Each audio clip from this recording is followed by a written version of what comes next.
बिस्मिल्लाहिर्रहमानिर्रहीम। इस लेक्चर में हायरार्किकल आर्किटेक्चर के बारे में पढ़ेंगे। यह आर्किटेक्चर है जिसमें डिफरेंट जो सिस्टम है वो इस हायरार्की आर्किटेक्चर को यूज़ करते हुए इम्प्लीमेंट किए जाते हैं। उसकी आउटलाइन में उसकी डिफरेंट फिर टाइप्स हैं वो पढ़ेंगे, और हर की एग्जांपल कुछ पढ़ेंगे, लिमिटेशन वगैरह पढ़ेंगे। तो आउटलाइन में है कि introduction to hierarchical style, hierarchy की हम इंट्रोडक्शन करेंगे। फिर main and subroutine architecture, ये एक उसकी किस्म है हायरार्किकल स्टाइल की, तो उसके बारे में पढ़ेंगे, उसके बेनिफिट्स एंड लिमिटेशन। फिर लेयर आर्किटेक्चर में हम दो एग्जांपल दी हुई हैं, ओ सोप और OSI, इसमें से सिर्फ सोप पढ़ेंगे। वर्चुअल मशीन आर्किटेक्चर में हम जेवीएम के बारे में तो हम नहीं पढ़ रहे, लेकिन ये है कि वर्चुअल मशीन के बारे में पढ़ेंगे, और उसकी ये एग्जांपल है जेवीएम। और मास्टर स्लेव आर्किटेक्चर के बारे में पढ़ेंगे। तो हायरार्किकल स्टाइल का introduction. Viewing the entire system as a hierarchy structure, यानी कि एक सिस्टम को हम एक हायरार्की में चेंज कर दें, यानी कि सब रूटीन में उसे चेंज करें, सब सिस्टम में चेंज करें, और हर सिस्टम का एक लिंक बनाएं दूसरे सब सिस्टम से, या अपर और लोअर क्लास में एक टॉप डाउन हम दोनों में रिलेशन सारी सब सिस्टम में बनाएं, रिलेशन बनाएं, तो उसे कहते हैं कि ये हायरार्किकल स्ट्रक्चर बन गया। और software system is decompose into logical modules, जो सॉफ्टवेयर जिसको हम हायरार्की स्ट्रक्चर में चेंज कर रहे हैं उसको हम चेंज कैसे करेंगे, लॉजिकल मॉड्यूल्स पे उनकी लॉजिक देखेंगे, सेम लॉजिक वाले सेम सब सिस्टम में आ जाएंगे, और उनके लिहाज से फिर हम रिलेशन बनाएंगे। Eight different levels in hierarchy एक लेवल बनाएंगे, जैसे अपर एंड लोअर लेवल। मैंने कहा कि हम इस लेवल में चेंज करेंगे, तो उस लिहाज से डिफरेंट लॉजिक की बेस पे हम हायरार्की बनाएंगे। Modules at different levels are connected by explicit और इम्प्लिसिट मेथड इन्वोकेशन। ये जो डिफरेंट मॉड्यूल्स होंगे टॉप टू लो, ये एक्सप्लिसिटली या तो मेथड हम खुद लिख के और दूसरे उसके साथ सब सिस्टम के साथ कनेक्ट करेंगे, या इम्प्लिसिटली भी ये कनेक्शन हो जाती है इन्वोकेशन मेथड इन्वोकेशन से हो जाती है। तो इंट्रोडक्शन क्या है, system software is a typical design using the hierarchical structure style, यानी कि टिपिकली यही हायरार्किकल स्टाइल यूज करके सॉफ्टवेयर जो डेवलपमेंट होती है वो होती है। अच्छा, इसमें हायरार्किकल स्ट्रक्चर जो स्टाइल है वो कौन कौन से हैं, एक माइक्रोसॉफ्ट डॉट नेट है, एक यूनिक्स ऑपरेटिंग सिस्टम है, TCP/IP। ये सारे जो है ये हायरार्किकल आर्किटेक्चर स्टाइल हैं, इन पे बेस करके हम सॉफ्टवेयर डेवलपमेंट करते हैं। तो कहता है कि one thing these have in common in this services at lower levels provide more specific functionality down to the fundamental utility services such as IO services, transactions, scheduling and security services etc. यानी कि जैसे कि हमने उसमें पढ़ा था कि hierarchical architecture में जो डिफरेंट लेवल्स में चेंज कर दिया जाता है सिस्टम, तो जो सबसे लो लेवल पे होगा वो उसमें ये जितनी भी ऊपर उसने एग्जांपल दी हैं माइक्रोसॉफ्ट डॉट नेट में, यूनिक्स ऑपरेटिंग सिस्टम में, TCP/IP, ये सारे अपने लोअर लेवल में एक कॉमन सर्विसेज कुछ कॉमन सर्विसेज देते हैं, जैसे कि IO services, input output services, ये सारी चीज़ें कॉमन देती हैं। ट्रांजैक्शन, उसके बाद स्केजुलिंग, जैसे यूनिक्स एक ऑपरेटिंग सिस्टम है और ऑपरेटिंग सिस्टम में डिफरेंट प्रोसेसेस होते हैं, और डिफरेंट प्रोसेसेस के पास जाने के लिए एक स्केजुलिंग मेथड यूज़ करते हैं। तो ये सारे जितने भी हैं ये टॉप लो लेवल पे सेम ये चीज़ें प्रोवाइड करते हैं। और सिक्योरिटी सर्विसेज जैसे TCP/IP, ये एक कनेक्शन ओरिएंटेड जो है वो प्रोटोकॉल है, तो ये सिक्योरिटी फ्रॉम करता है डेटा की। और जो इन सब पे अब लोअर लेवल पे तो ये कॉमन चीज़ है। आगे मिडिल लेवल लेयर पे क्या होता है, middle layer is application setting provide more domain dependent functions such as business logic और कोर प्रोसेसिंग सर्विसेज। जो मिडिल लेयर होती है उस पे जो डोमेन बना रहे हैं, जो हम एप्लीकेशन बना रहे हैं, उसकी जो डोमेन है उस पर वो डिपेंड कर रहा होता है कि मिडिल लेयर पे हम क्या चीज़ यूज़ करेंगे, जिसमें आ जाती है उसकी बिजनेस लॉजिक और core processing services. Business logic और कोर प्रोसेसिंग सर्विसेज का अगर मैं एग्जांपल एक बताऊं कि अगर डिफरेंट कंपनीज एक प्रोडक्ट बना रही हैं और डिफरेंट कंपनीज उसकी रिटेल प्राइस अपने लिहाज से एक अपनी जो एक्सपेंसेस है उसके हिसाब से और रिसोर्सेज की कंजप्शन जो है उसके हिसाब से अपनी रिटेल प्राइस अलग-अलग रखेंगे और वो अपने बिजनेस को सामने रख के रिटेल प्राइस ये कैलकुलेट करते हैं। तो डिफरेंट अगर सेम चीज़ ही डिफरेंट कंपनीज बना रही है तो उसकी रिटेल प्राइस डिफरेंट कंपनीज के लिहाज से डिफरेंट होगी, वो उनके बिजनेस लॉजिक के इस पे डिपेंड कर रही होती है। तो ये मिडिल लेयर पे काम होगा उसका। एप्लीकेशन सेटिंग जो होती है वो डोमेन डिपेंडेंट हो जाती है मिडिल लेयर में। अपर लेवल लेयर पे क्या होगा कि ये यहाँ पे आके GUI वगैरह हो जाते हैं। ये यूज़र का स्वाबदीद पे होता है कि वो क्या चाहता है, क्या बनवाना चाहता है। कि जो अपर लेवल पे वो क्या चाहता है कि वो कमांड लाइन हो, वो GUI बेस्ड हो, या शेल प्रोग्रामिंग फैसिलिटीज़ हो, यानी कि एक थर्ड पार्टी आ जाए वो काम करे। तो शेल प्रोग्रामिंग फैसिलिटीज़ वो वाली यूज़ कर लें। Each layer provide services to it intermediate upper layer. ये इंपॉर्टेंट चीज़ है कि जो हर लेयर जो होती है वो अपनी इंटरमीडिएट जो उसके साथ जुड़ी हुई होती है अपर लेयर, उसको वो अपनी सर्विसेज प्रोवाइड करती है। ये हायरार्किकल आर्किटेक्चर की हो गई डायग्राम सिंपली समझने के लिए। अब पहली एग्जांपल, पहला स्ट्रक्चर जो है मेन सब रूटीन। कहता है द मेन सब routine design architecture has dominated the software design methodologies for a very long time. ये जो सिस्टम था, ये तरीकाकार था, ये सब रूटीन है, ये आर्किटेक्चर है, इसने जो सॉफ्टवेयर डिज़ाइन मेथडोलॉजीज थी जितनी भी, उन सब पे डोमिनेट किया है बहुत ज़्यादा अर्सा। यानी कि इस ये काफ़ी अपने टाइम पे सक्सेसफुल रही है। This purpose of this architecture style is to use the subroutines and have individual subroutines develop independent. इसमें होता क्या था कि इसमें हम जो सिस्टम था, कोई भी डिजायर्ड सिस्टम जो हम बिल्डअप करना चाहते थे उसको हम सब रूटीन्स में चेंज कर देते थे। उसको ये वाला main subroutine architecture style use करके हम सब रूटीन में चेंज करते, और जो सारी सब रूटीन्स बन गई वो अलग-अलग इंडिविजुअली इंडिपेंडेंटली दूसरी उनसे बनती थी और डेवलप हो सकती थी। यानी कि अगर लेट्स सपोज एक सिस्टम की सब रूटीन्स 3 बन गई, एक 1 2 और 3, जो 1 डेवलप हो गई वो 2 और 3 से इंडिपेंडेंट होकर डेवलप हो गई। ये मेन सब रूटीन का मेन जो था थीम था वो ये था। In the classical procedural paradigm, अब कहता है क्लासिकल प्रोसीजरल पैराडाइम में होता क्या है, टिपिकली डेटा आर शेड। अब जैसे कि हमने किया है कि एक सिस्टम को हमने सब रूटीन में डिवाइड कर दिया, उन सब रूटीन्स को हम डिफरेंट लेवल्स में भी डिवाइड करते हैं। कुछ चीज़ आ जाती है सेम लेवल पे लेकिन डिफरेंट सब रूटीन्स में। तो कहता है क्लासिकल प्रोसीजरल पैराडाइम जो होती है उसमें data typically data are shared by related subroutines at the same level. जो सेम लेवल पे सब रूटीन्स होती हैं उनके दरमियान डेटा शेयर हो सकता था, ये मेन सब रूटीन की बात है। लेकिन जो ऑब्जेक्ट ओरिएंटेड डबल ओ होता है, ऑब्जेक्ट ओरिएंटेशन में होता है, उसमें क्या होता है कि data is encapsulated in each individual object so that the information is protected. इसमें क्या होता था, इसमें जो डबल ओ में होता है कि ईच ऑब्जेक्ट जो होता है वो डेटा रखता है अपने पास, सही है, और इनकैप्सुलेट कर देता है उसको यानी कि दूसरा ऑब्जेक्ट जो होता है वो इसकी जो इंफॉर्मेशन है उसको नहीं देख सकता, ये हाइड कर देता है। ये क्लासिकल और इसमें चेंज आ गया। क्लासिकल वाले शेयर करते थे और जो डबल ओ है वो करता था चेंज कर इनकैप्सुलेट करता है। लेकिन ऊपर हमने पढ़ा है कि ये एक दूसरे के दरमियान कनेक्शन होता था, इंडिविजुअल सब रूटीन दूसरे से इंडिपेंडेंटली बनती थी लेकिन उनका काम सेम ही होता है, रीयूज़ करते थे हम।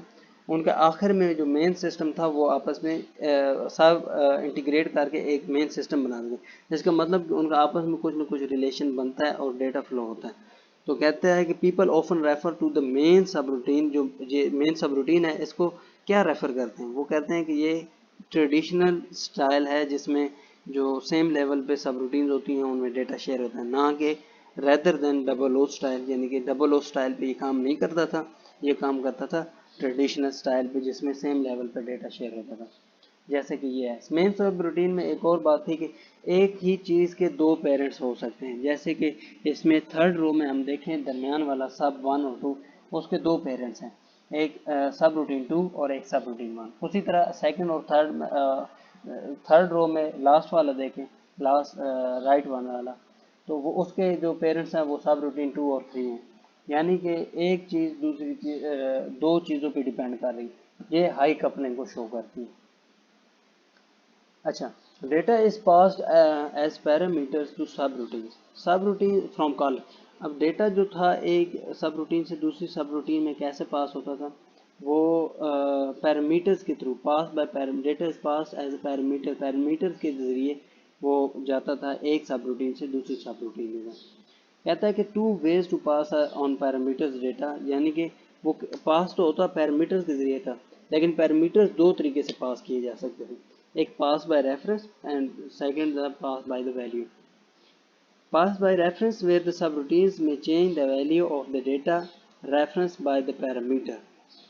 पास बाय रेफरेंस में क्या होता था कि एक वैल्यू थी वो हम पास करते थे and its reference is also pass to it, और वो जो सेकंड सब रूटीन है वो उस रेफरेंस को यूज़ करते हुए इसका जो वैल्यू थी इसको चेंज कर देती थी, क्योंकि उसके पास अब उस मेमोरी का एड्रेस है, और सब रूटीन को अगर एड्रेस पास कर दिया गया है तो वो सब रूटीन उस मेमोरी लोकेशन को एक्सेस करके इस चीज़ को चेंज कर सकती थी।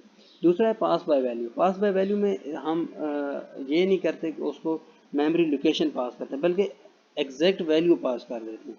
Pass by value where the subroutines only uses the past data but cannot change it, because हमने चेंज एक डेटा पास किया, कोई उसको रेफरेंस नहीं भेजा किसी लोकेशन का, किसी मेमोरी लोकेशन का, वो जो डेटा है वो यूज़ कर सकता है दूसरे सब रूटीन जैसे चाहे उसे यूज़ कर सकता है, लेकिन उसकी मेन लोकेशन पे वो जा ही नहीं सकता क्योंकि हमने उसका रेफरेंस नहीं दिया, और ना ही फिर उस वैल्यू को वो चेंज कर सकता है। Typically, a main program drives the control over the sequence of the subroutine calls by at least once looping over the invocation in some order. यानी कि एक main typically main program drives, जैसे कि C++ में typically हम अगर देखें तो एक मेन प्रोग्राम होता है जिसमें से सब जो मेथड्स होते हैं उनको कॉल्स की हुई होती हैं, यानी कि वो मेन जो मेथड होता है वो सब सिस्टम की जो ड्राइव उस सारे सिस्टम को ड्राइव कर रहा होता है।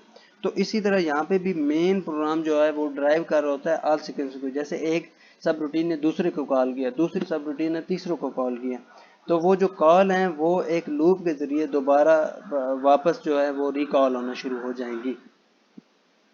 तो इसमें अच्छा, अब data flow diagram DFD is often used to model the software requirement in this class. तो कहता है कि इस क्लास में जो DFD के ज़रिए सॉफ्टवेयर रिक्वायरमेंट करते हैं, बनाते हैं, इसमें सॉफ्टवेयर रिक्वायरमेंट को मॉडल करते हैं। तो where bubbles are circle represent processing requirements, there may be two types of information flows, transform flow and transaction flow. तो DFD में वो कहता है कि हम परचेज ऑर्डर प्रोसेसिंग रिक्वायरमेंट, हम इसमें ऑर्डर प्रोसेसिंग को देखते हैं। उसमें कहता है कि दो किस्म की इंफॉर्मेशन फ्लो करती है, एक ट्रांसफॉर्म फ्लो एंड एक ट्रांजैक्शन फ्लो। सही है। तो इन DFD the overall information flows in sequential, जो ओवरऑल इंफॉर्मेशन फ्लो कर रही है पूरे सिस्टम की वो सीक्वेंस में फ्लो करती है। Both transform and transaction flow can occur in the सेम DFD। एक ही DFD में डेटा फ्लो डायग्राम में दोनों फ्लो को हम शो कर सकते हैं। In a transform flow incoming flow feeds data in the external format. अच्छा, जो इंटरनल आ रहा है, कोई इनकमिंग फ्लो आ रहा है कोई डेटा का, वो उस डेटा को किसी एक्सटर्नल फॉर्मेट में चेंज कर देगा, एक्सटर्नल फॉर्मेट में सेव कर देगा, स्टोर करता है, उसे फीड कर देता है। और जो सच एज XML एक एक्सटर्नल फॉर्मेट है जिसमें उसको स्टोर कर देगा। Then which is transformed into another format, और वो जो फॉर्मेट अब एक्सटर्नल फॉर्मेट एक दूसरे फॉर्मेट को में चेंज हो जाएगा, जो कैसे जाएगा दूसरे उस सेगमेंट तक या सब रूटीन तक, वो जाएगा then the outgoing flow carries the data out, और वो जो आउट गोइंग फ्लो होगा वो अपने साथ इस फॉर्मेट को लेकर चला जाएगा डेटा को, जैसा कि यहाँ पे शो कर दिए गए। यहाँ पे एक कस्टमर है, उसने उसका रिकॉर्ड एक जगह पे या इन्फो जो है वो स्टोर कर दी गई है। वहाँ से एक अगले जो हमने सर्कल पढ़ा था वो कहते हैं एक्टिविटीज़ को, तो वैलिडेट हो रहा है यहाँ पे, सही है, सेकंड पॉइंट पे। और सेकंड पॉइंट पे वो दो जगह पे वो डेटा जा रहा है, एक डेटा जा रहा है 3 और एक 4, थर्ड पे शायद 4 पे वैलिडेट नहीं हो रहा और आपका प्रोग्राम टर्मिनेट हो रहा है, और 3 पे वो आपका वैलिडेट हो रहा है, और उसके आगे जाके वो परचेज और एक्शन पास ये चीज़ें कर रहा है, और थर्ड वाले में जाके वो वैलिडेट करके रिटर्न और एक्शन पास कर रहा है। एक में परचेज कर लिया उसने और एक में रिटर्न पे आ गया, और नीचे उसी की एक डायग्राम बना दी गई है मेन सब रूटीन की। अब इस मेन सब रूटीन के बेनिफिट्स क्या हैं? It is easy to decompose, क्योंकि हमने पढ़ा है कि हम उसे सब रूटीन में किसी सिस्टम को चेंज कर देते हैं, तो जो सिस्टम है उसे सब रूटीन में चेंज करना आसान होता है मेन सब रूटीन के मुताबिक। The system based on the definition of the task is top-down refinement manner. The system based on the definition of the task in top-down refinement manner, यानी कि हम टॉप से डाउन जाते हुए किसी भी टास्क को रिफाइन कर रहे होते हैं, डिफाइन कर रहे होते हैं। एक टॉप से लो लेवल पे जब टॉप लेवल से लो लेवल तक जा रहे होते हैं तो एक स्पेसिफिक टास्क कर रहे होते हैं, जिसको इजीली हम डिकम्पोज किया हमने सिस्टम को सब सिस्टम्स में, और सब सिस्टम एक स्पेसिफिक टास्क कर रहे होते हैं, और वो टॉप से डाउन जितना हम नीचे जाएंगे एक स्पेसिफिक टास्क हो रहा होगा।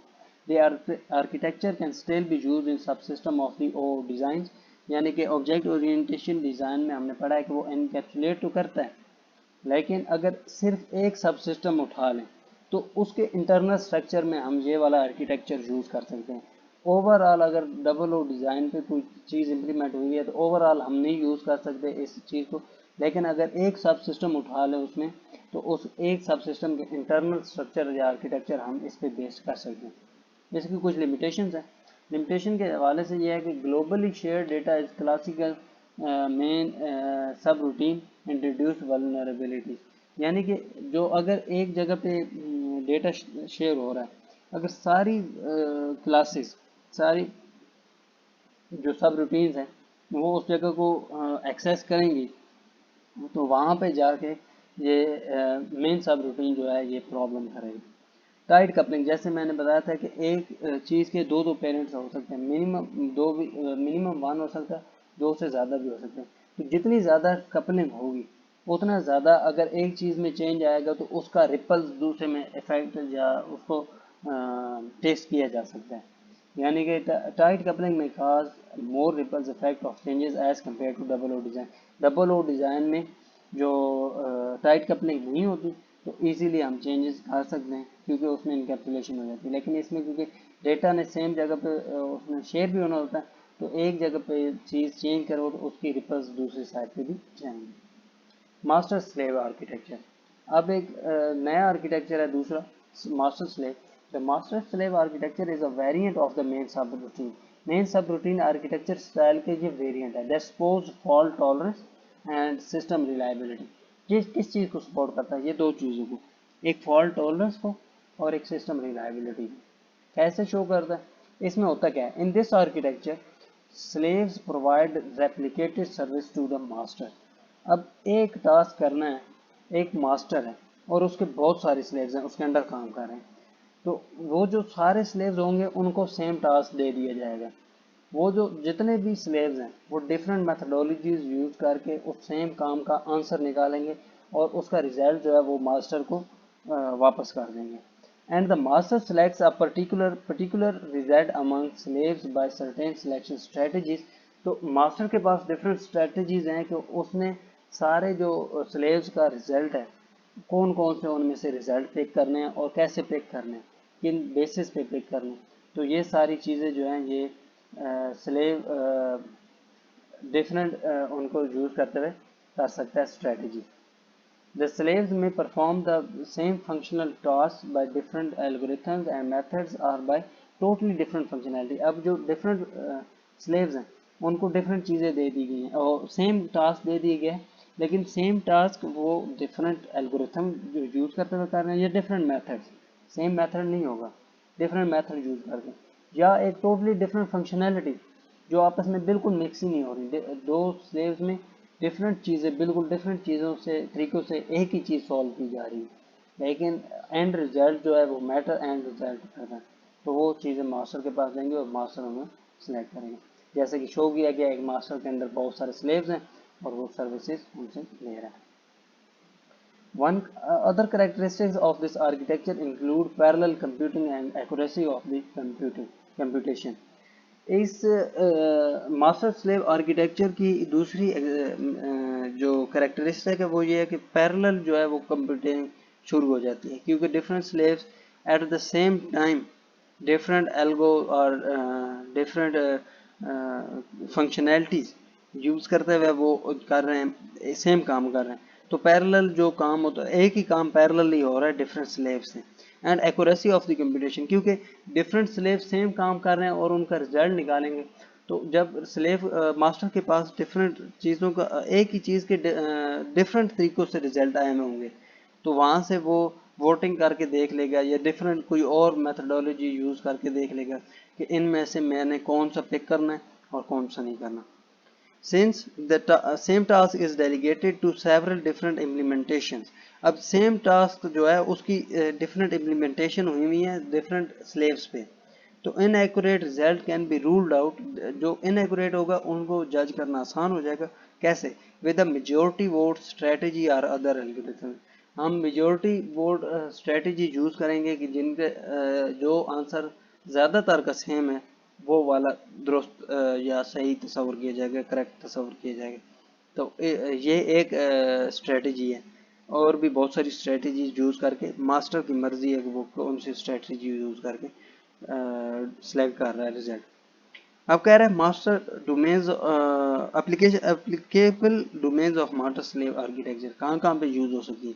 Master slave architecture is use for the system where reliability is critical, यानी कि डेटा जो वहाँ से आंसर आ रहा है वो बहुत क्रिटिकल है, वो जो उसमें चेंजेस हैं वो काबिल कबूल नहीं है। मतलब कि जो डेटा की इनएक्यूरेसी है वो काबिल कबूल नहीं होगी, वो हमें हर हालत में रिलायबल होना चाहिए, दुरुस्त होना चाहिए। This is due to the replication of server, और इसमें मास्टर स्लेव में यही तो काम होता है कि वो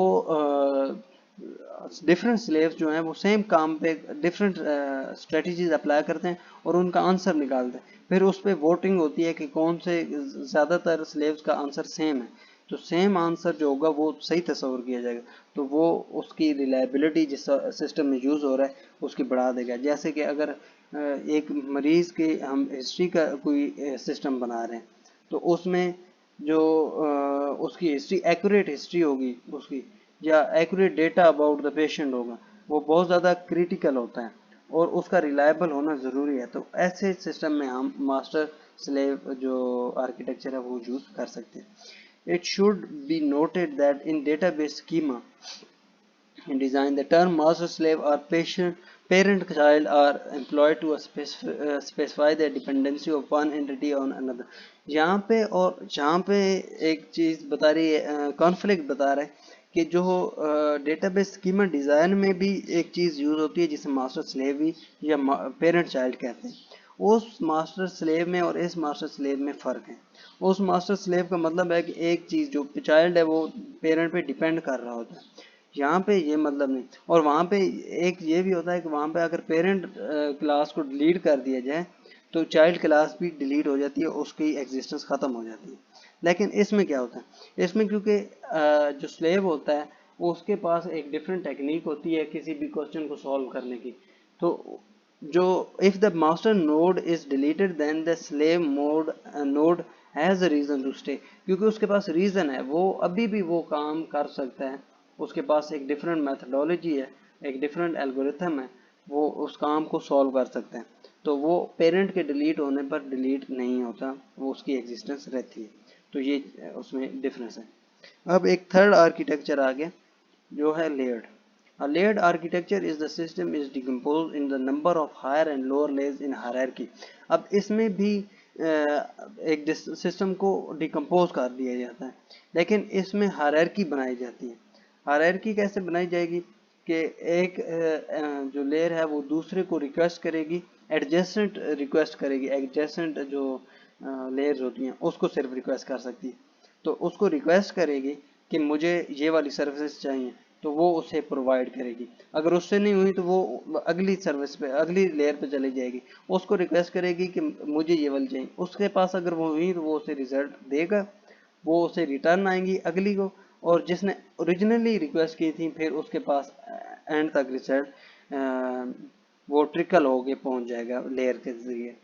तो each layer consist of the group of related classes. अब इसमें फ़र्क क्या होता है कि हम एक सिस्टम को क्लासेस में डिवाइड करते हैं, और जिन क्लासेस का आपस में सेम थोड़ा सा बिहेवियर होता है, वो सेम डेटा पे काम कर रही हैं या सेम आउटपुट आ रहा है या सेम कंडीशन में काम कर रही हैं, तो उनको हम सेम पैकेज में, इनकैप्सुलेटेड इन अ पैकेज, उनको सेम पैकेज में रख के एक लेयर पे रख देते हैं।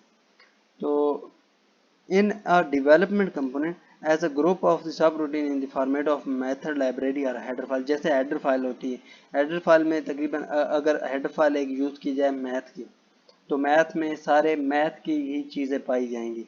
तो ये सेम क्लासेस या सेम चीज़ें एक ही पैकेज में उसने डिवाइड कर दी हैं। ये भी लेयर के उस आर्किटेक्चर पे बेस कर रहे हैं। तो कहता है also each layer has its own sole responsibility in the system. और हर जो लेयर होती है उसका एक सोल रिस्पॉन्सिबिलिटी होती है, क्योंकि हमने ये पढ़ा है कि हर जो लेयर होती है वो सेम तरीके की क्लासेस के ग्रुप को कहते हैं, सही है, एक पैकेज में। तो वो जो ग्रुप होगा वो सारी क्लासेस मिलके या इंडिविजुअली भी एक लेयर के अंदर बहुत एक स्पेसिफिक काम कर रही होंगी, ये सोल रिस्पॉन्सिबिलिटी होती है उसकी। जैसे हेडर फाइल में अगर जैसे मैंने मैथ की बात की, तो इसकी सोल रिस्पॉन्सिबिलिटी ये है कि ये मैथ के प्रॉब्लम्स को सॉल्व करेगी। अगर स्क्वायर रूट 2 का दे दें तो ये इसमें सॉल्व हो जाएगा, स्क्वेयरिंग दे दें और कुछ इक्वेशन सॉल्व करनी हो तो इस हेडर फाइल, मैथ के हेडर फाइल का ये काम है, ये इस लेयर का सोल रिस्पॉन्सिबिलिटी है कि वो मैथमेटिक्स को सॉल्व करेगी। A request to layer I+1 invokes the services provided by the layer I by the interface of layer I। अब लेयर I+1 एक अपर लेयर को इन्वोक किया गया सर्विसेज के लिए। किसने इन्वोक किया? लेयर I ने। लेयर आई ने इन्वोक किया और इंटरफेस को यूज़ करते हुए लेयर आई ने अपने इंटरफेस यूज़ करते हुए लेयर I+1 को कुछ सर्विसेज प्रोवाइड करने का कहा, रिक्वेस्ट की। अच्छा, द रिस्पॉन्स में go back to the layer I+1 if the task is completed. अगर तो लेयर I+1 से टास्क कंप्लीट हो गया तो उससे जो रिस्पॉन्स होगा वो बैक हो जाएगा। लेकिन अगर नहीं होता तो वहाँ से जो आई लेयर है वो अगले लेयर I-1 से वहाँ पे चली जाएगी और उससे कहेगी कि मुझे ये लेयर जो है ये वाला सर्विस प्रोवाइड करो, सही है। तो वो लेयर जो होगी वो अगर प्रोवाइड कर सकी, उसने वो सर्विस दी, तो वो उसे वापस कर देगी रिस्पॉन्स। अगर नहीं हुई तो I-2 पे चली जाएगी, I-3 पे चली जाएगी, जहाँ पे वो काम हो जाएगा तो वहाँ से रिस्पॉन्स वापस आ जाएगा। The interface of the each layer encapsulates are detail services implementation in the current layer and the interfaces of the below layers. इस आर्किटेक्चर में ये होता है कि अगर एक लेयर पे एक let's suppose layer number 5 encapsulate करेगी अपनी इम्प्लीमेंटेशन, सारी जितने भी इम्प्लीमेंट हुआ है, कौन से तरीके से इम्प्लीमेंट हुआ, ये सारी इम्प्लीमेंटेशन वो छुपा के रखेगी, इनकैप्सुलेट रखेगी। और अपनी इनकैप्सुलेशन के साथ साथ नीचे वाली जितनी लेयर्स हैं 4, 3, 2, 1, ये उनकी भी इम्प्लीमेंटेशन को, इंटरफेसेस की और दूसरी इम्प्लीमेंटेशन को वो छुपा के रखेगी, उसको शो नहीं करेगी। तो इसमें लेयर आर्किटेक्चर में ये भी होता है कि हर लेयर अपनी और अपने से लोअर जो सर्विसेज होती हैं, जो लेयर्स होती हैं, उनकी इम्प्लीमेंटेशन को इनकैप्सुलेट करके रखती हैं। Request from higher layer to the lower layer below is made via the method invocation. Higher layer से अगर लोअर लेयर पे आ रहे हैं आप तो आप मेथड इन्वोकेशन से आ सकते हैं, और अगर रिस्पॉन्स कर रहे हैं यानी आप लोअर लेयर से हाई लेयर पे जा रहे हैं तो आप मेथड रिटर्न के जरिए जा सकते हैं। ये उसने एक पार्शियल लेयर्ड आर्किटेक्चर बताया जिसमें एक यूज़र इंटरफेस ने कोई रिक्वेस्ट की बिजनेस प्रोसेस को सर्विसेज, लेकिन वो नहीं दे पाया तो अगले चली गई बेसिक यूटिलिटी पे, और उससे भी आगे चलेंगे तो कोर सर्विसेज में जाके अगर वहाँ पे उसे मिल गई वो सर्विसेज, वो कंप्लीट करके रिस्पॉन्स उसे वापस कर रहा है, और वो रिस्पॉन्स ट्रिकल होके तमाम लेयर से, जैसे जैसे जिस लेयर से इन्वोकेशन हुई थी उसी लेयर से दोबारा वापस जा रहे हैं। तो उसी वापसी वाले बिल्कुल ट्रिकल हो गए, जिस तरीके से आ रही थी उसी लेयर में दोबारा वापस जाके इनिशिएट जहाँ से रिक्वेस्ट हुई थी वहाँ पे जाके एंड हो जाएगी। तो अब ये कह रहा है सोप एग्जाम्पल जो है वो लेयर आर्किटेक्चर की एग्जाम्पल है। इसमें क्या कहता है कि ये वेब बेस्ड सर्विसेज टेक्नोलॉजी को सपोर्ट कर रही है, ये वाला आर्किटेक्चर सोप जो एग्जाम्पल है। कहता है cross platform remote object request response internet computing, जो क्रॉस प्लेटफॉर्म है, यानी कि क्रॉस प्लेटफॉर्म, एक प्लेटफॉर्म को यूज़ करते हैं हम दूसरे प्लेटफॉर्म से रिक्वेस्ट जो है सर्विसेज जो है वो एक्वायर करना चाहते हैं, तो उसमें सोप एग्जांपल यूज होती है। अब web service client sends a request in the soap message format, अगर एक क्लाइंट जो है वो किसी दूसरे सर्वर से चाहता है कि मुझे कुछ सर्विसेज लेना चाहता है, तो वो रिक्वेस्ट करेगा लेकिन एक प्रॉपर फॉर्मेट में, वो जो सोप मैसेज फॉर्मेट होगा उसमें। अब क्या होगा, to the web service housed at a web service engine, जो कि वेब सर्विस इंजन पे वो सर्विसेज हाउस हुई हुई हैं, वहाँ पे रखी गई हैं, and gets the soap formatted response from message back from the web service via the pairs of the protocol stacks, यानी कि डिफरेंट प्रोटोकॉल स्टेक्स को यूज करते हुए वहाँ से रिस्पॉन्स आएगा सर्वर साइड। अब क्लाइंट साइड से शुरू हुई थी, ओरिजिनेट हुई थी रिक्वेस्ट, वो गई है सोप मैसेज फॉर्मेट में, अब वो गई है सर्वर तक गई है डिफरेंट प्रोटोकॉल्स को यूज करते हुए, वहाँ पे पहुँच के उसने डिफरेंट एक्शन परफॉर्म किए और डिज़ायर रिजल्ट था वो निकाल लिए। अब डिज़ायर रिजल्ट उसने दोबारा वापस भेजना है, तो वो डिज़ायर रिजल्ट दोबारा वापस भी उन्हीं लेयर्स से आएगा, उन्हीं लेयर्स को यूज़ करते हुए, और एक स्पेसिफिक फॉर्मेट जो कि सोप फॉर्मेट है जिसमें मैसेज गया था उसी फॉर्मेट में वापस आएगा। Soap needs XML and HTML, क्योंकि ये वेब बेस्ड है तो इसे एचटीएमएल एक्सएमएल इन प्रोटोकॉल्स की ज़रूरत है, जबकि टीसीपी आईपी ये भी TCP IP takes care of the communication over the internet, क्योंकि TCP IP connection oriented protocol है, तो ये क्लाइंट और सर्वर के दरमियान जो कनेक्शन बनेगा उसका ख्याल रखेगा।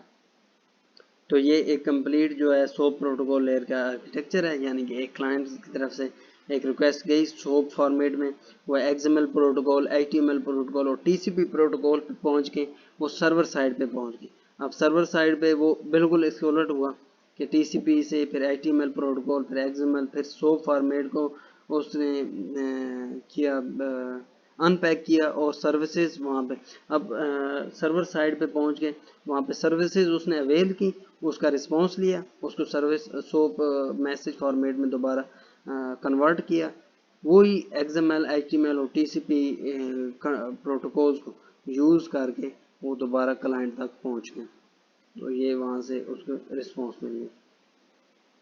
अच्छा, इस लेयर आर्किटेक्चर की डोमेन कौन कौन सी हैं? एक है any system that can divided between the application specific portion and platform specific portion which provide generic services to the application of the system, यानी कि जेनेरिक सर्विसेज वाला कोई सिस्टम आप बनाना चाहते हैं जिसमें आपको क्लियर डिवीजन, आपको आइडिया है क्लियर डिवीजन का between application specific portion and platform specific portion, आपको इन दोनों चीज़ों का क्लियर आइडिया है कि इनमें डिफरेंस क्या है। अगर तो आपको इतना आइडिया हो गया कि एप्लीकेशन स्पेसिफिक पोर्शन कौन सा है और प्लेटफॉर्म स्पेसिफिक पोर्शन कौन सा है, तो आप इस लेयर्ड आर्किटेक्चर को यूज़ कर सकते हैं। अब second, application that have clean division between core services, critical services या यूजर इंटरफेस सर्विसेज।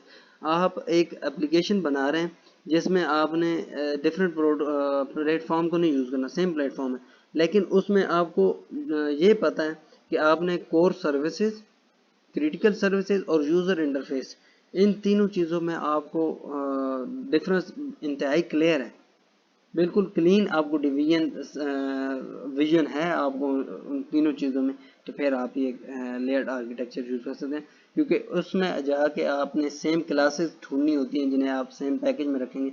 अगर क्लियर विजन नहीं होगी तो आप सेम क्लासेस नहीं ढूंढ पाएंगे। Application that have number of classes that are closely related to each other, ये वही सेम बात होगी कि ऐसी एप्लीकेशन जिसको हम अगर डिवाइड करें क्लासेस में तो उसमें बहुत सारी कुछ ग्रुप्स बन जाए क्लासेस के जो अपने काम करने के तरीके से अपने जिस डेटा पे वो काम कर रहे हैं उसकी बेसिक्स पे वो एक दूसरे के साथ रिलेट कर रही हैं।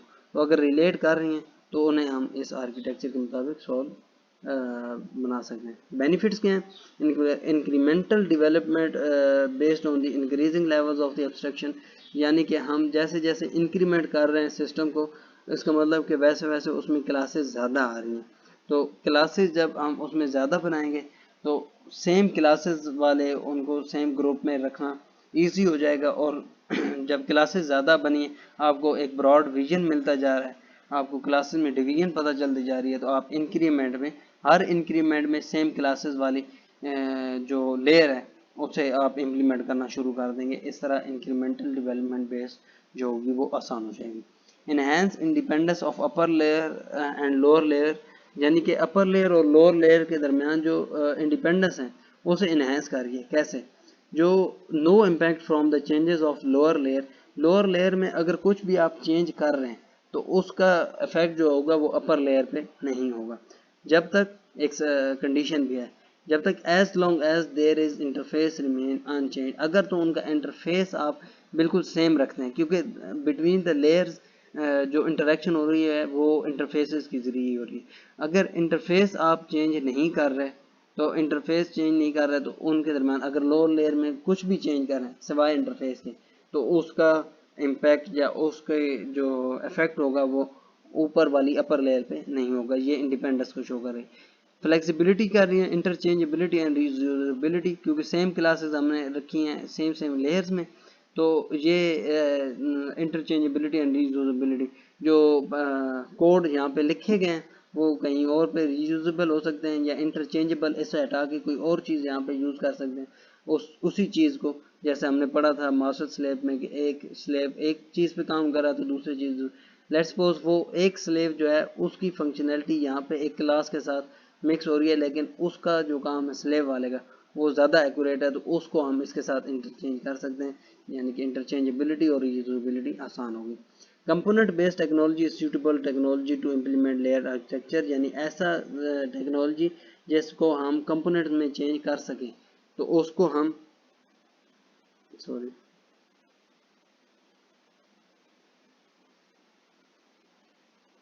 कंपोनेंट्स में चेंज कर सकें तो उनको हम इसमें लेयर्ड आर्किटेक्चर में बिल्ड अप करना आसान हो जाएगा।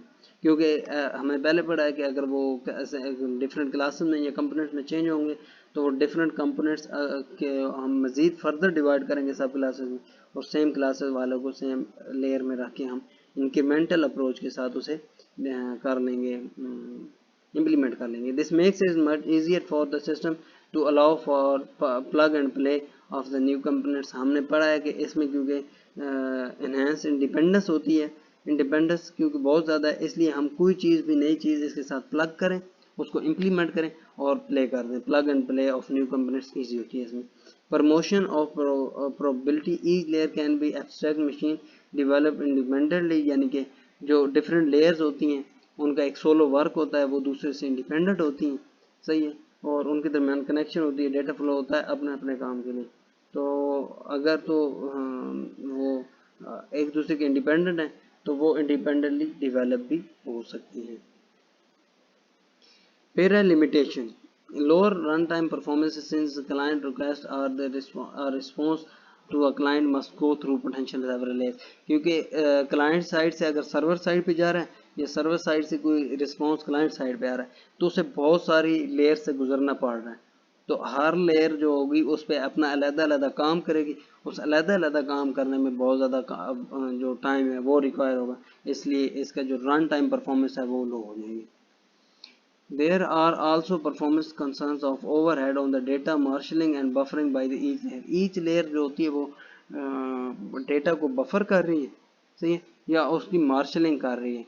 तो मार्शलिंग या बफरिंग जब हो रही है हर लेयर पे अलग-अलग, तो वो बहुत ज़्यादा ओवरहेड हो जाएगा परफॉर्मेंस में। Many application can not fit in this architecture, क्योंकि ये बहुत ज़्यादा कॉम्प्लिकेटेड हो जाती है अपने ओवरहेड और रन टाइम परफॉर्मेंस की वजह से। तो इस वजह से बहुत सारी एप्लीकेशन इस पे बेस्ड नहीं होती। अब कहता है breach of the inter layer communication में काज डेडलॉक्स, यानी कि दो लेयर्स के दरमियान कम्युनिकेशन में कुछ मसला हो गया, तो उन दो लेयर्स की वजह से डेडलॉक हो सकता है। एक पूरे सिग्नल एक क्लाइंट से सर्वर तक नहीं पहुंच पा रहा अगर दो उन लेयर्स में फ़र्क आ गया, तो दो उन लेयर्स के एक दो कंजक्टिव लेयर्स के दरमियान फ़र्क की वजह से या डिफरेंस या कोई प्रॉब्लम्स की वजह से पूरा सिस्टम, पूरी जो एप्लीकेशन है वो डेडलॉक का शिकार हो सकती है। और ब्रिंगिंग मैनी ब्रिजिंग में काज टाइट कपलिंग, क्योंकि हमने पढ़ा है कि एक लेयर जो है वो दूसरी लेयर के साथ कम्युनिकेट कर रही होती है, तो ये ब्रिजिंग बन रही है और इसकी वजह से टाइट कपलिंग होना शुरू हो जाती है, जैसे कि हमने पढ़ा है डेडलॉक भी ब्रिजिंग की वजह से ही हो रहे हैं। Exception and error handling are issues in the layered architecture, since faults in the one layer must propagate upward to the calling layer, क्योंकि ये लेयर ये आर्किटेक्चर में ऐसा होता है कि एक सिग्नल एक चीज़ से आया वो सारी लेयर से गुजर के जा रहा है, डेटा फ्लो सब लेयर से होकर जा रहा है। तो इसमें प्रॉब्लम ये आएगी कि अगर एक जगह पे एक्सेप्शन या एरर आ गया तो उसको सॉल्व करने के लिए अब सारी लेयर्स को ओवरव्यू करना पड़ेगा, क्योंकि एक जो डेटा फ्लो था वो एक जहाँ पे एरर आया वहाँ पे रुका नहीं, वहाँ सब लेयर्स में से गुजर गया, तो उन सारी लेयर्स में वो कोई ना कोई एरर करके छोड़ के गया होगा, तो उन सारों को देखने की फिर ज़रूरत पड़ जाती है। अब एक नया आर्किटेक्चर है वर्चुअल मशीन। वर्चुअल मशीन ये होता है कि आप एक सिस्टम को किसी दूसरे एग्जिस्टिंग सिस्टम जो ऑलरेडी रन हो रहा है उस पर इम्प्लीमेंट कर दें और अपने जो डिज़ायर्ड वर्क है वो करें। तो a virtual machine is built upon the existing system and provides a virtual abstraction। virtual abstraction ये होती है कि जो किसी दूसरे सिस्टम पे इम्प्लीमेंट हो रहा है। लेट्स सपोज सिस्टम 2 इम्प्लीमेंट हो रहा है सिस्टम 1 पे, तो सिस्टम 2 को ये लगेगा कि सारे रिसोर्सेज मेरे पास हैं, मैं सारे रिसोर्सेज यूज़ कर सकता हूँ, लेकिन ऐसा नहीं होता। वो रिसोर्सेज यूज़ कर रहा है जिसे वो जो सिस्टम 1 उसे अलाउ करता है। तो ये वर्चुअल एब्स्ट्रैक्शन होगी किसकी, एट्रीब्यूट्स की और ऑपरेशंस की। In most cases, a virtual machine separates a programming language of or application environment from execution platform। ज़्यादातर यही होता है क्योंकि virtual machine का आइडिया ये है कि वो जिस प्रोग्रामिंग लैंग्वेज में इम्प्लीमेंट हो रही है वो उसमें इस चीज़ का कंसर्न नहीं होगा कि वो किस प्लेटफॉर्म पे जाके एग्जीक्यूट हो रही है, तो इसमें दोनों में सेपरेट कर देगी। virtual machine में appear similar to the emulation software। हम डिफरेंट emulation सॉफ्टवेयर यूज़ करते हैं जैसे एंड्रॉयड emulation सॉफ्टवेयर और डिफरेंट, ये वर्चुअल मशीन बिल्कुल सेम तरीके से भी वैसे ही काम करती है। ये एग्जांपल दी गई है यहाँ पे यूनिक्स शेल और कर्नल वगैरह, ये डिफरेंट जो ये दोनों चीज़ें ये मशीन पे एक पे बेस्ड कर रही हैं, वहाँ पे इम्प्लीमेंट हुई हैं, सही है, उसको प्लेटफॉर्म को यूज़ कर रही हैं, तो ये वर्चुअल मशीन जो है उसकी एग्जांपल है।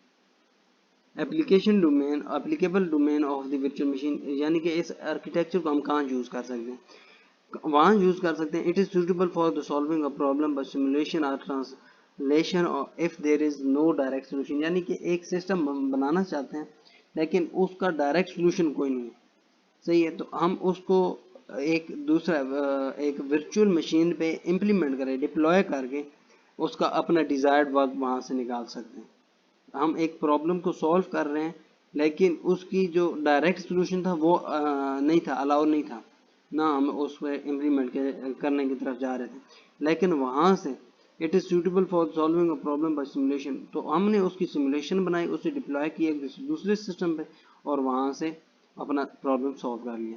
Same application include interpreter of the micro programming, XML processing, script command language programming, execution, ये सारी वो चीज़ें जो इसी बेस पे काम कर रही होती है वर्चुअल मशीन, जैसे JVM है, Java virtual machine, Java virtual machine जिसके एग्जांपल उसमें बताई थी, ये सारी चीज़ें इसी वर्चुअल मशीन आर्किटेक्चर को यूज़ करती हैं जो किसी दूसरे सिस्टम पे, अब वो JVM पूरा सिस्टम एक विंडो ऑपरेटिंग सिस्टम पे डिप्लॉय कर दिए गए और पूरे विंडो ऑपरेटिंग सिस्टम को वो यूज़ करके उसके रिसोर्सेज यूज़ करके अपना काम वो कर रहा है JVM। तो इसको कहते हैं वर्चुअल मशीन। ये सारी चीज़ें interpreter, XML processing, script, command language execution, ये सारी चीज़ें इसी आर्किटेक्चर को यूज़ करती हैं। Benefits, portability and machine platform independency, यानी कि जैसे JVM है वो एक मशीन से पोर्टेबल करके दूसरी मशीन पे भी इम्प्लीमेंट हो सकता है, उसके लिए ये लाजमी नहीं है कि एक ही मशीन पे वो डिप्लॉय हो। और मशीन प्लेटफॉर्म इंडिपेंडेंसी, ये भी वही है कि एक उस प्लेटफॉर्म पे वो डिपेंडेंट नहीं होता, डिफरेंट प्लेटफॉर्म पे वो इम्प्लीमेंट किया जा सकता है। आगे कहता है simplicity of the software development, क्योंकि हमें प्लेटफॉर्म की वो जो हेडेक है उससे बाहर निकल के हमें सिर्फ डेवलपमेंट करनी होती है सॉफ्टवेयर डेवलपमेंट, तो सॉफ्टवेयर डेवलपमेंट ईजी हो जाती है, सिंपल हो जाती है, क्योंकि हमें प्लेटफॉर्म की वो सोचने की ज़रूरत नहीं होती। Simulation of the disaster working model, कि हमें कोई सिस्टम बना रहे हैं, हमें ये शक है कि वो डिज़ास्टर, उसका कुछ डिज़ास्टर हो सकता है, तो बजाय इसके कि उसका प्लेटफॉर्म भी हम बनाएं, ज़्यादा एफर्ट्स करें, उसको किसी दूसरे सिस्टम पर डिप्लॉय करेंगे, उसका रिजल्ट देखेंगे कि वो डिज़ास्टर वर्किंग मॉडल उसका बनाएंगे कि ये कैसे काम कर, तो उसकी जो रिजल्ट्स होंगे उसकी बेस पे हम ओवरऑल सिस्टम वो दूसरा बना सकते हैं। लिमिटेशन क्या है, slow execution of the interpreter due to the interpreter nature, यानी कि क्योंकि एक सिस्टम दूसरे सिस्टम पे डिप्लॉय है तो उनके दरमियान जो कम्युनिकेशन हो रही होगी वो बहुत ज़्यादा हो रही होगी, हर प्रोसेस की लिए, हर एक इनर सिस्टम के लिए, प्रोसेस के लिए वो बहुत ज़्यादा इंफॉर्मेशन दूसरे की रिसोर्सेज के हवाले से और डिफरेंट हवाले से वो उनके दरमियान फ्लो कर रही होगी इंफॉर्मेशन, तो उस वजह से एग्जीक्यूशन जो है वो बहुत स्लो हो जाएगी। तो ये इसकी लिमिटेशन में। Addition overhead due to a new layer, क्योंकि अब एक सिस्टम दूसरे सिस्टम के साथ कनेक्ट कर रहा है, कम्युनिकेट कर रहा है, तो उन दोनों कम्युनिकेशन के दरमियान, उन दोनों की कम्युनिकेशन के लिए भी एक लेयर की ज़रूरत है जो कि एडिशनल लेयर है, और उस एडिशनल लेयर की वजह से ओवरहेड बढ़ जाता है। ये दो लिमिटेशंस हैं वर्चुअल मशीन आर्किटेक्चर की। Thank you very much.